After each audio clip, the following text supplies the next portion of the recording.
기도하시겠습니다. 자비하신 주님, 광야와 같은 세상에서 휘둘리며 살아가느라 몸과 마음이 지친 저희를 예배의 자리로 불러주시니 감사드립니다.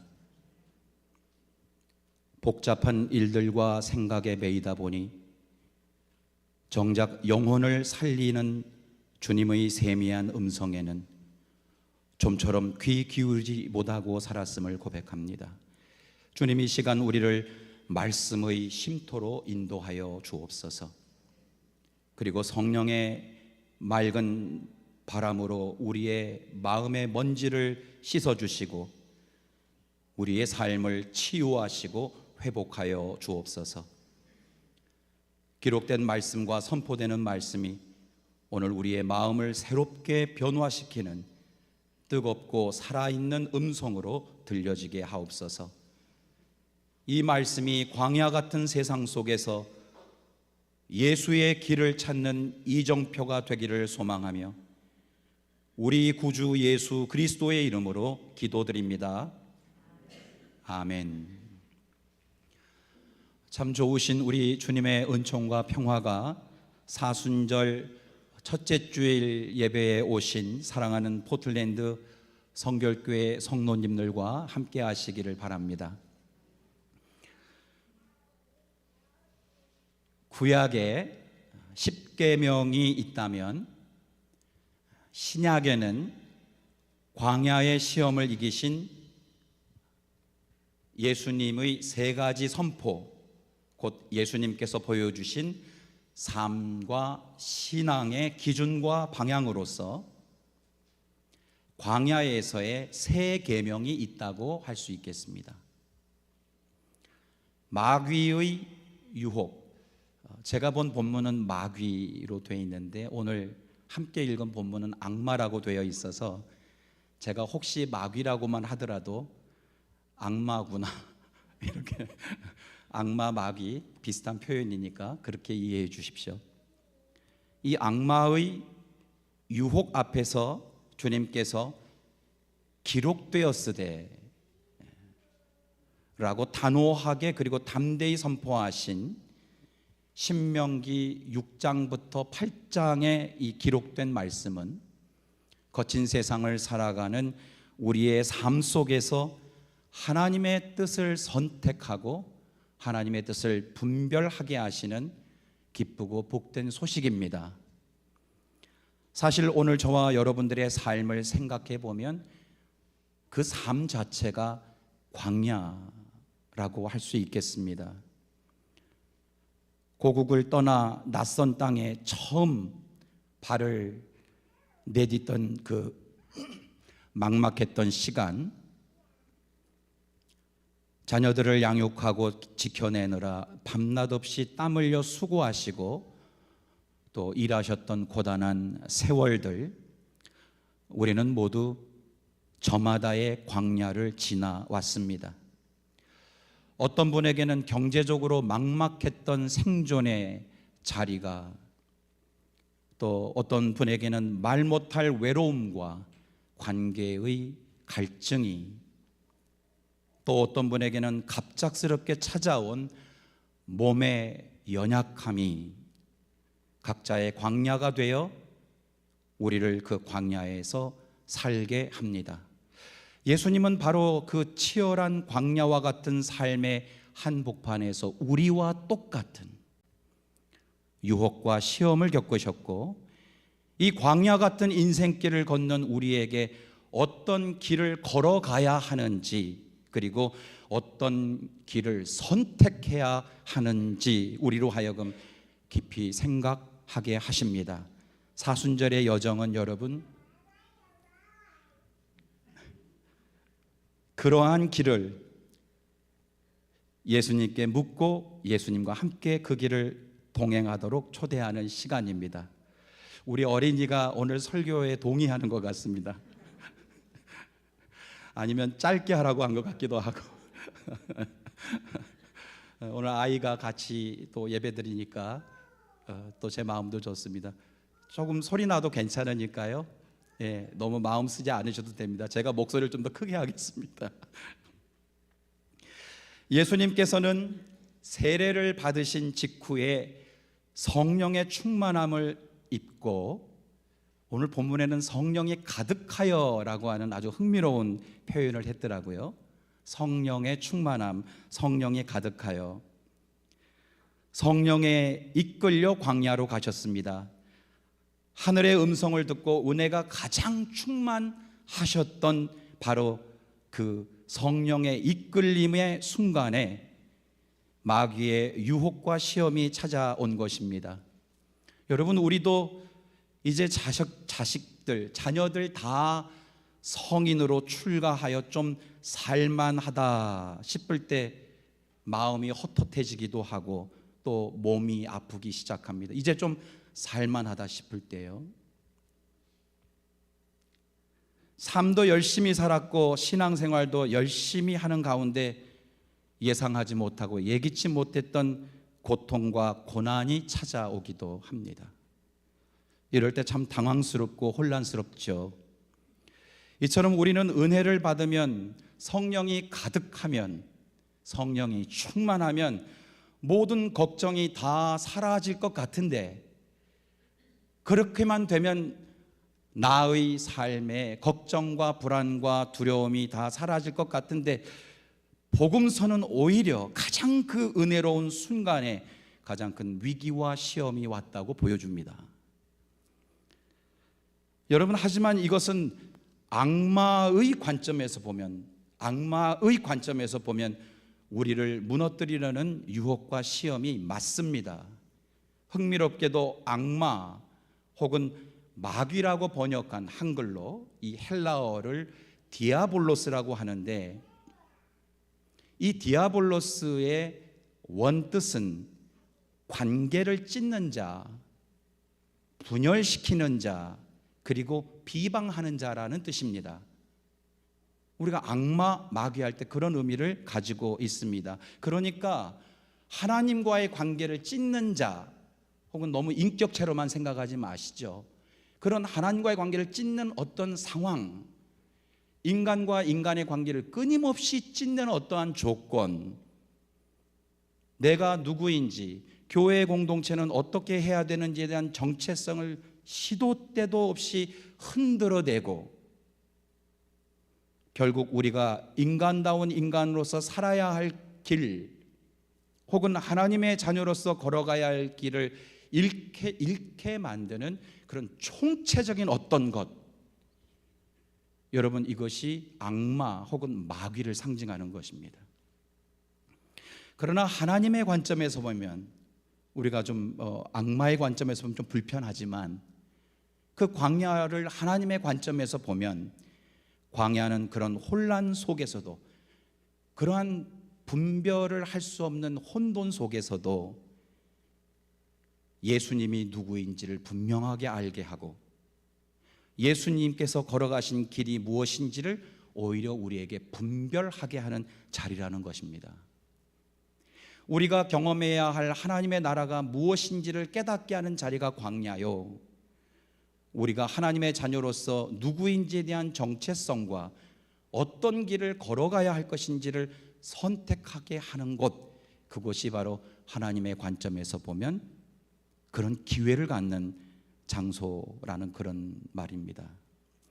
여러분, 이 광야는 세상 밖에 있지 않고 우리 인생 밖에 있는 어떤 특별한 장소가 아니고, 또 특별할 때 찾아가는 어떤 수련장 같은 곳이 아니라, 이 광야가 바로 우리의 역사고 우리의 삶이고 우리의 현실이고 우리의 인생이고 우리의 교회입니다.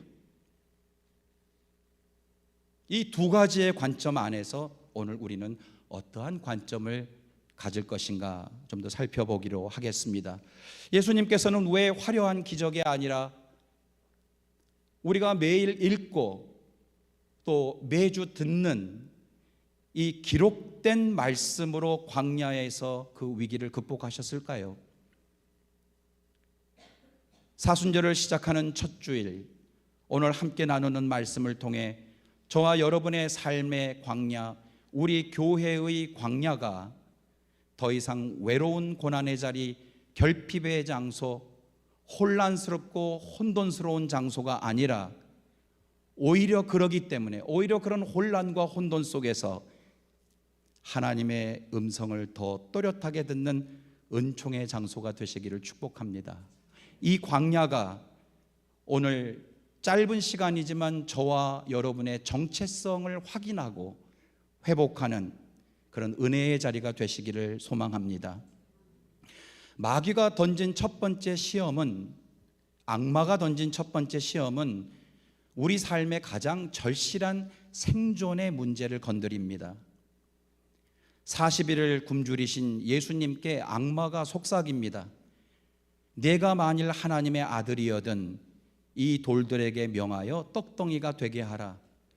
근데 여러분, 여기서 이 내가 만일 하나님의 아들이여든, 이것을 헬라어로 살펴보면 가정법이 세 가지가 있는데 제1, 2, 3 가정법이라는 게 있습니다. 이 내가 만일 하나님의 아들이여드니 1 가정법은 사실을 전제한 가정법이 있고요. 두 번째 가정법은 전혀 사실에 맞지 않는 가정법이 있고요. 세 번째 가정법은 그것과 상관없이 미래의 불확실한 가능성을 물어보는 가정법이 있는데 오늘 헬라어 수업은 아니지 않습니까? 그래서 요약하면 내가 하나님의 아들이여든 이라는 말은 if로 읽지 말고 since로 읽으라고 하는 것이 이 본문을 좀 더 이해하기 쉬운 번역이라고 합니다. 만약 내가 하나님의 아들이여든이 아니라 당신이 하나님의 아들이니까입니다. 전혀 다르게 들리실 수 있기를 바랍니다. 당신이 하나님의 아들이므로 이렇게 하라, 그런 뜻입니다. 그렇게 하고 좀 한번 따라와 보시죠.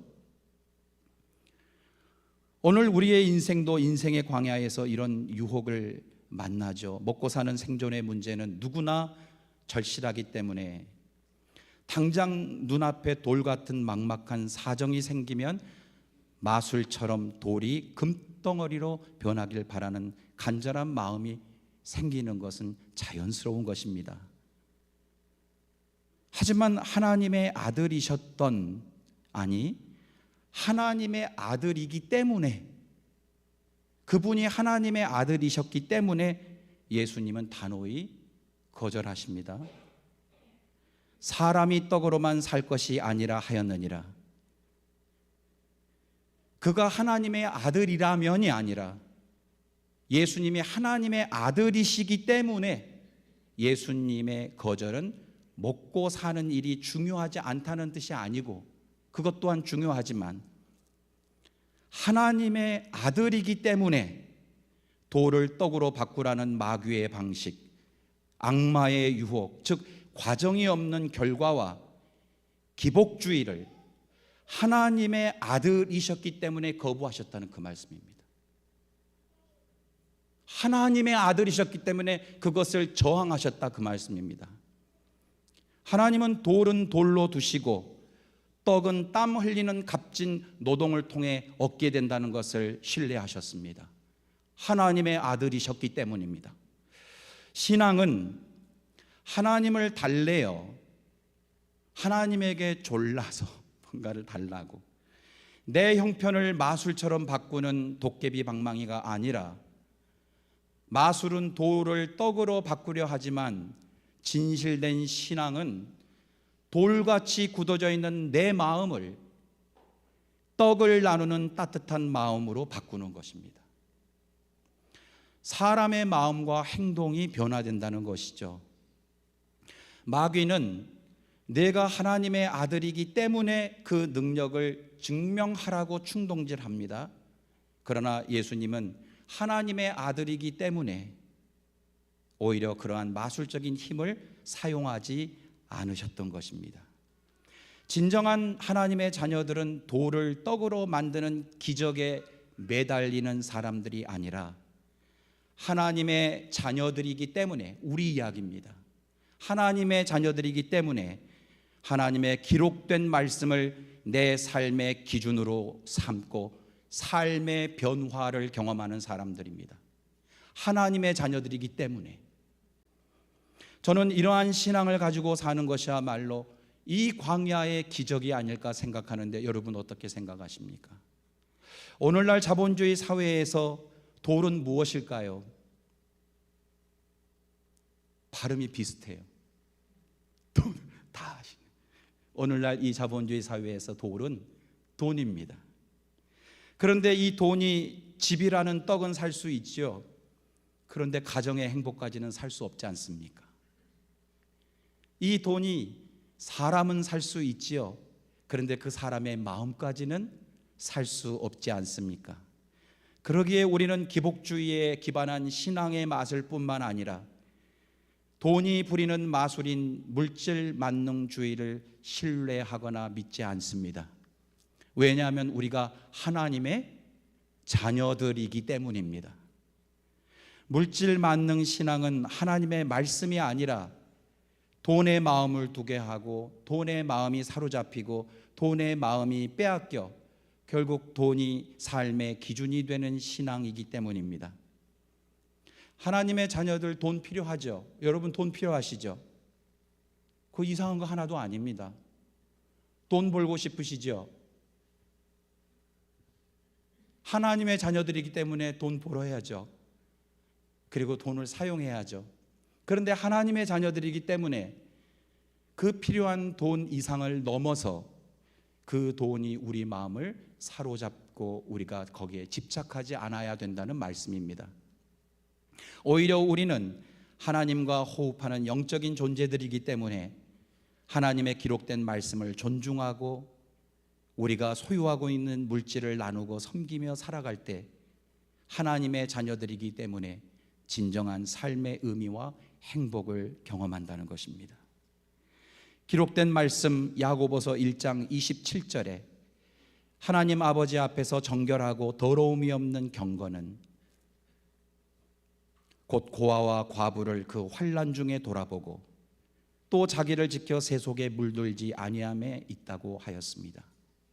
이처럼 경건한 삶이란 기록된 말씀을 존중하면서 저와 여러분이 가진 지혜와 경험과 시간과 사랑을 이 광야 같은 세상과 교회 안에서 나누는 것입니다. 그런 나눔이야말로 광야에서의 행복이 아니겠습니까? 예수님께서 걸어가신 길은 자신을 모든 사람들에게 나누어 주신 길입니다. 이것이 이 땅에서 우리가 선택해 가야 할 예수님의 길입니다. 우리가 돌을 떡으로 바꾸는 마술을 기대하지 않고 기록된 하나님의 말씀을 존중하면서 이웃을 돌보며 사는 삶이 예수님과 함께 걷는 길임을 오늘 이 예배에서 기억하면 좋겠습니다. 이제 마귀는 예수님을 높은 곳으로 이끌어 천하 만국을 보여주며 속삭입니다. 이 모든 권세와 영광을 너에게 주리라. 이것은 내게 넘겨준 것이므로 네가 만일 절하면 이 모든 것이 내 것이 되리라. 혹시 여러분 눈치채셨습니까? 마귀의 말에는, 이 악마의 말에는 거짓말이 있습니다. 하나님은 단 한 번도 이 악마에게 이 세상의 고난을 넘겨준 적이 없습니다. 그런데 이 마귀가 하는 말이 나에게 이 모든 것을 넘겨줬으니 나에게 절하면 내가 다 주겠다. 그래서 하나님의 아들이신 예수님, 아니 하나님의 아들이었기 때문에 이 악마의 거짓 말에 속지 않으셨다는 겁니다. 여러분 주목할 부분은 절하라입니다. 이 말은 단순히 몸을 굽히라는 뜻이 아니라 절하다, 이것의 다른 표현은 경배하다 이거든요. 경배의 대상을 바꾸라는 것이죠. 하나님의 길, 예수님의 길이 아니라 타인을 지배하는 힘의 철학을 받아들이라는 유혹이었습니다. 혹자는 돈보다 더 무서운 것이, 더 매력적인 것이 타인에게 마음껏 휘두르고 싶은 힘이라고 하더군요. 그것을 권력 혹은 기득권이라고도 할 수 있겠습니다.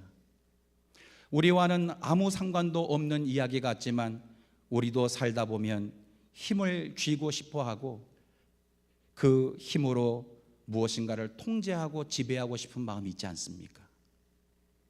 이미 우리에게 주어진 지위가, 우리에게 삶에서 주어진 역할이 그런 힘을 행사하고 싶어하는 유혹에 빠지게 하는 것입니다. 사실 저는 오늘 이 본문을 묵상하면서 제가 가장 조심해야 되겠다고 저 스스로에게 당부했던 것은 바로 이 부분입니다. 목사이다 보니까, 또 사회에서 다른 직책을 가지고 있다 보니까 저에게 주어진 이 작고 큰 권한과 힘들을 잘 사용하면 생명의 도구가 되지만 조금만 마음을 못되게 먹으면 그것은 폭력과 억압의 도구가 되기 때문입니다. 나를 뭘로 보고, 이런 거죠. 어디다 대고, 몇 살이에요? 이민 언제 오셨어요? 어떤 형식으로든 우리는 우리가 가지고 있는 작고 큰 힘을 타인에게 다른 왜곡된 방식으로 쓰고 싶은 유혹을 받게 되죠.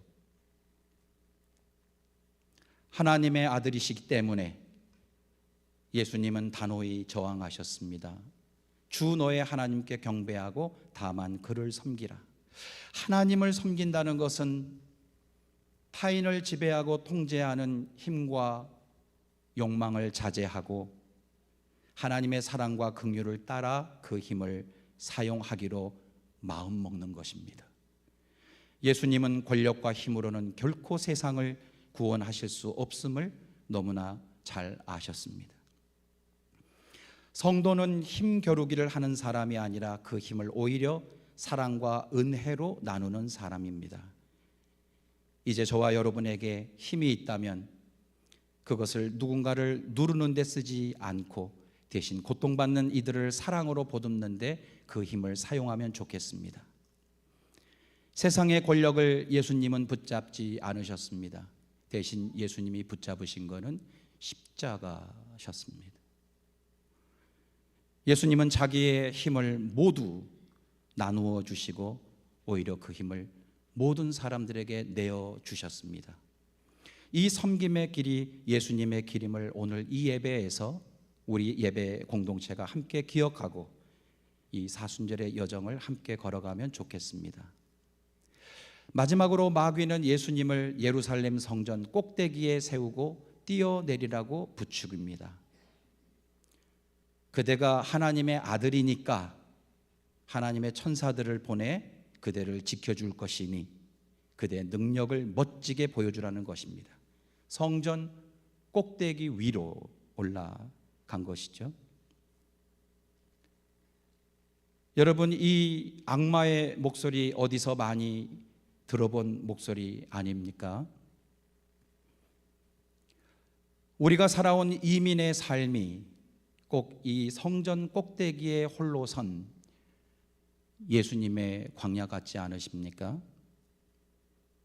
언어가 완전하지 않고 제도가 낯설고 보호망이 약한 상태에서 생존하고 버티기 위해 소처럼, 아니 소보다 더 열심히 일하셨던 시간들이 있었습니다.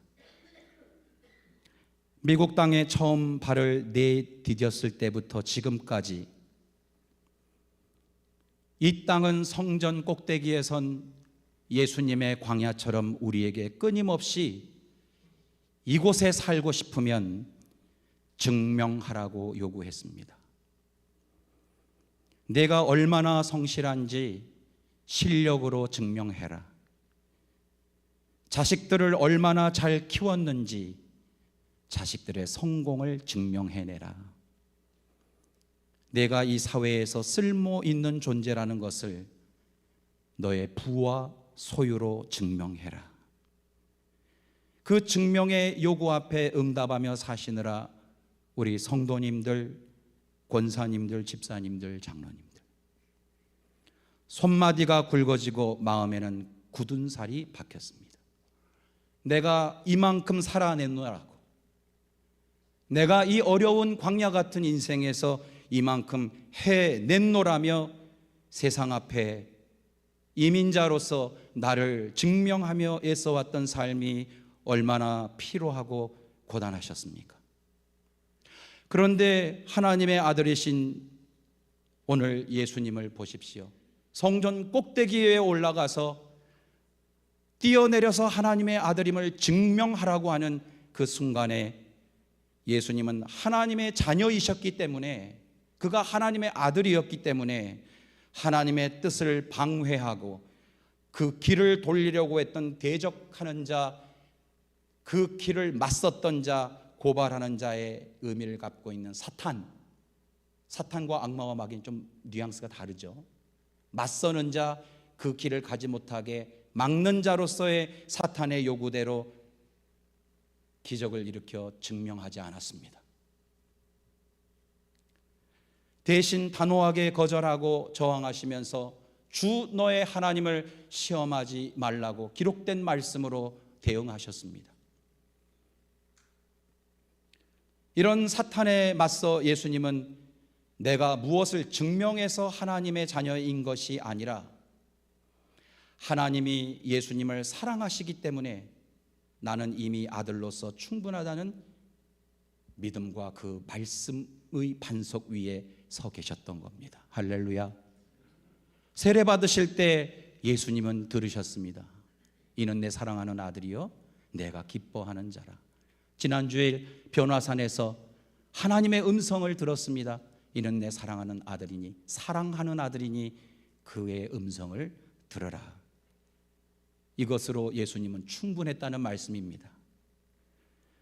주님은 저와 여러분이 돌로 떡을 만들지 않아도 성전 꼭대기 같은 곳에서 뛰어내리며 나 자신을 증명하지 않아도 그냥 이 고난의 광야를 묵묵히 걸어가며 기록된 말씀을 존중하며 살아가는 하나님의 자녀로서의 여러분 한 분 한 분을 사랑하십니다. 여러분을 기뻐하십니다. 그래서 실수해도 괜찮고 완전하지 않아도 괜찮습니다. 왜냐하면 우리는 예수님처럼 하나님의 사랑받는 자녀들이기 때문입니다. 이 광야에서 이것을 믿는 것이 얼마나 큰 기적입니까? 이제 나를 증명하려고 애써왔던 내가 누구인지를, 이 교회가 어떤 교회인지를 증명하려고 애써왔던 수고로움과 무거운 짐을 다 내려놓으십시오. 변함없는 하나님의 사랑에 우리를 온전히 맡기는 광야가 되기를 축복합니다. 이미 기록된 말씀 안에서 하나님은 우리를 사랑하신다라고 하셨기 때문입니다. 이미 기록된 하나님의 말씀 속에서 하나님께서 우리를 기뻐하시기 때문이십니다. 그러므로 아멘 하잖아요, 우리 꼬마가. 네, 맞다고 이렇게 해주잖아요. 우리는 심각한데. 고마워. 예수님께서 그렇게 한번 했으면 어떨까? 여러분 이제 그렇게 생각할 수 있는데 이 퍼포먼스를 하지 않은 이유가 무엇일까? 제가 말씀을 준비하면서 마지막을 이렇게 묵상했습니다.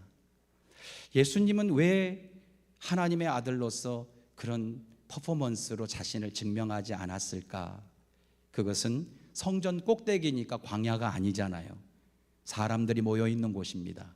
교회를 말하는 곳입니다. 그것을 바라보고 있는 사람들이 단순히 기적이나 바라보고 기적을 위해 기도하고 기적을 위해 소망하는 구경꾼으로만 만들지 않기 위해서가 아닐까. 예수님은 높은 곳에 군림하여 박수받는 하나님의 아들이 되기를 원치 않으셨습니다. 예수님께서는 하나님의 자녀들인 우리들에게 그리고 교회들을 향해서 이렇게 말씀하십니다. 위만 바라보지 말아라. 나를 구경하지 말고, 여러분 이 말씀 오해하지 말고 잘 들으세요. 나를 예배만 하지 말고 나를 바라보면서 경배와 찬양만 하지 말고 그대의 십자가를 지고 나를 따르라.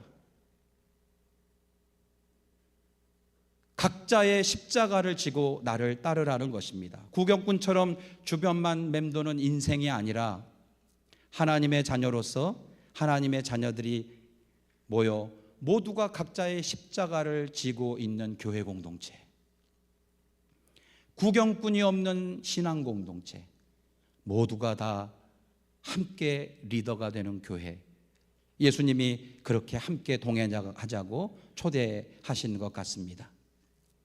기독교 대한감리회 소속의 고 최이동 목사님은 예수님을 걸레질하는 분으로 묘사하셨습니다. 이 걸레라는 표현이 좀 낯서시기도 하고 불편하실 수도 있는데 문학적 표현이 좀 이해해 주시기 바랍니다. 최이동 목사님의 글을 한 문단만 읽어 드리겠습니다. 예수 그리스도는 이 세상에 걸레로 오셨다. 죄 많고 더러운 마음을 가진 우리 인간 세상에 오셔서 하늘의 말씀으로 우리를 닦아주셨고, 병들고 힘없는 이들을 다시 세워주셨고, 마침내 십자가를 친히 짊어지심으로 우리에게도 걸레와 같은 삶을 살아 이 세상을 아름다운 하나님의 나라로 가꾸라고 말씀하셨다. 성도는 걸레를 들고 자신의 삶과 세상을 닦는 자이다. 성도는 자신을 증명하기 위해 성전 꼭대기에 올라가는 자가 아니라 손에 걸레를 들고 자신의 삶과 세상을 닦으며 낮은 곳으로 내려가는 자입니다. 교회는 하나님을 증명하는 공동체가 아닙니다. 하나님의 사랑과 이웃의 사랑을 살아내는 걸레질하는 공동체입니다. 최이동 목사님 말씀에 따르면 예수님의 말씀입니다. 요한복음 13장 35절, 너희가 서로 사랑하면 이로써 모든 사람이 너희가 내 제자인 줄 알리라. 사랑을 증명할 필요가 있습니까? 아니라고 그러잖아요. 우리 아이가 오늘 저하고 박자를 잘 맞춰줘서 고마워요. 사랑은 증명하지 않습니다. 사랑은 하는 것이지요. 우리 자녀들이 아빠에게 내가 당신의 딸입니다라고 증명할 필요가 있습니까? 오히려 더 이상하지 않습니까? 서로 사랑할 때 교회는 교회되고 하나님의 자녀는 하나님의 자녀다워지는 것입니다.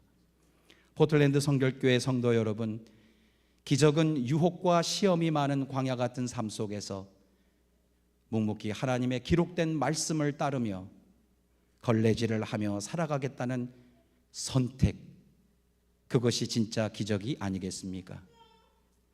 주님은 우리를 성전 아래에서 구경이나 하는 관객이나 방관자가 아니라 각자의 손에 직접 걸레를 들려주시면서 세상을 닦는 이 세상의 주인공들이 되라고 하십니다. 광야 같은 세상과 교회에서 우리가 함께 예수의 길을 묻고 예수님의 길을 함께 걸을 때 오늘 이 말씀을 기억하면 좋겠습니다. 말씀을 정리하겠습니다. 우리가 믿는 삼위일체 하나님은 참 잘 나누시는 분입니다. 하나님은 우리를 위해 자신의 말씀을 나누어 주셨고 무엇보다 자기 자신을 나누어 독생자 예수 그리스도를 이 땅에 보내주셨습니다. 예수님은 자신의 살과 피를 나누어 우리에게 구원을 주셨고 성령께서는 우리가 광야 같은 삶의 여정 가운데 끊임없이 나눔의 삶을 살라고 깨닫게 해 주십니다. 오늘 우리가 읽은 본문 마지막 절을 주목할 필요가 있습니다. 13절 마지막 절은 악마가 잠시 동안 혹은 얼마 동안 떠났다고 기록합니다. 여기서 이 잠시 동안, 오늘 본문은 잠깐 있다가라고 되어 있었나요? 예, 잠깐 있다가. 잠시 동안 혹은 얼마 동안 잠깐 있다가의 원어의 뜻을 보니까 결정적인 기회가 올 때까지입니다. 저는 결정적인 기회가 올 때까지 악마가 잠시 물러났다.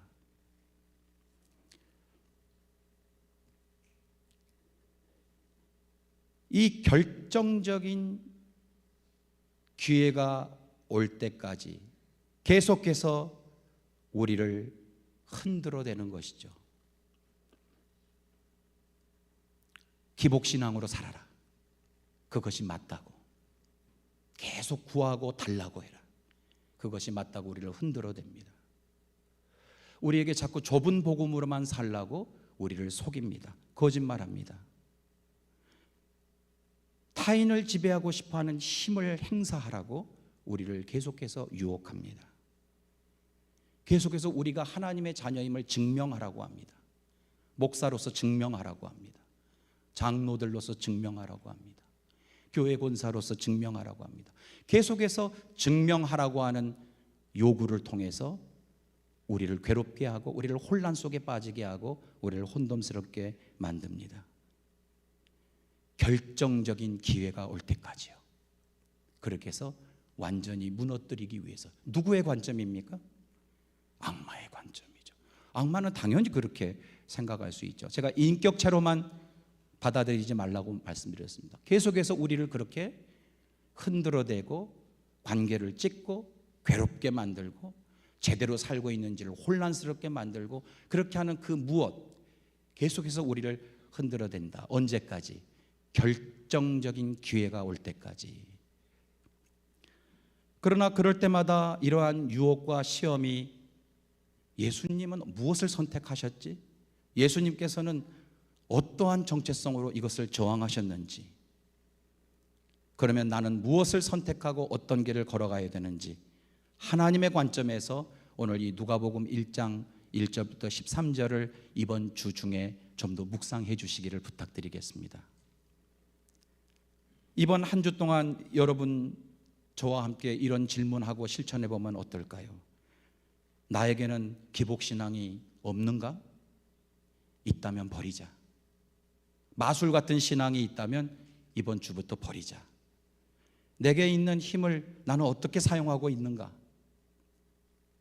이걸로 내가 혹시 누군가를 괴롭히고 힘들게 하고 있다면 이번 주는 하지 말자. 구체적으로 우리가 이렇게 해보는 것이죠. 나는 혹시 내 인생의 구경꾼처럼 혹은 신앙공동체 안에 방관자처럼 있지는 않은가? 이번 주에 이 말씀을 듣고 적극적으로 한번 해보자. 내가 이번 주 중에 들어야 할 걸레는 무엇인가? 누구의 때와 허물을 닦아줄 수 있을까? 그런 걸레질을 이번 주에 한번 해보자. 여러분 길을 잃을 때마다, 길이 막힐 때마다, 다시 광야에 섰을 때 이 기록된 말씀을 통해서 광야에서 예수님의 길을 묻고 예수님과 함께 걸어가실 수 있기를 축복합니다. 여러분 광야는 없어지지 않습니다. 광야는 사라지지 않습니다. 여러분들이 살아가고 계시는 광야 없어지지 않습니다. 그러나 이 광야에서 어떻게 살아야 할지, 무엇을 선택해야 할지, 무엇을 저항해야 할지는 우리가 결정해야 합니다. 그것이 예수님께서 들고 오라고 하는 우리의 십자가입니다. 기도하시겠습니다. 자비하신 주님, 광야에서 예수님께서 선택하신 하나님의 나라의 방식이 무엇인지 깨닫게 해주시고 또 하나님의 아들로서 무엇에 저항하시고 거절하셨는지를 알게 해주셔서 감사드립니다. 예수님께서는 어떤 구원자가 되기를 광야에서 결정하셨는지, 이 세상을 위해 어떤 메시아가 되기를 단호하게 거절하셨는지를 깊이 생각하게 해주셔서 감사드립니다. 신앙은 마술이 아니라 나눔임을, 타인을 지배하는 힘이 아니라 타인과 함께하는 섬김임을 증명하는 것이 아니라 하나님께 온전히 우리의 자신을 맡기는 신뢰임을 깨달았습니다. 사순절의 이 첫 주간 우리 신앙 공동체가 어떻게 예수님의 길을 걸어가야 할지를 물을 때에 이 말씀을 깊이 생각하게 하여 주시옵소서. 우리의 길과 진리와 생명이신 예수 그리스도의 이름으로 기도드립니다. 아멘. 시간 다 같이 자리에서 일어서셔서 찬송가 356장 주 예수 이름 높여 찬양드리고 우리 목사님의 봉헌 기도와 축도로 예배를 마치도록 하겠습니다.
참 고마우신 하나님, 우리가 드리는 이 예물은 광야 같은 삶 속에서 흘린 땀과 수고, 그리고 주님을 향한 우리의 고백입니다.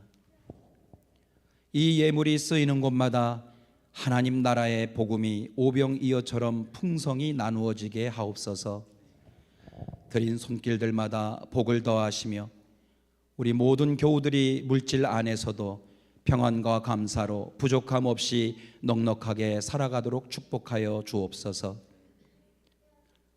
이제는 우리 구주 예수 그리스도의 은혜와 하나님의 사랑하심과 성령님의 함께하심이 거친 세상의 광야 속에서도 하나님의 자녀라는 이름으로 예수님이 걸어가신 길을 선택하며 예수님처럼 살아가기를 결단하는 포틀랜드 성결교회 모든 성도님들 위해 이제로부터 영원토록 함께 하시기를 간절히 축원하옵나이다.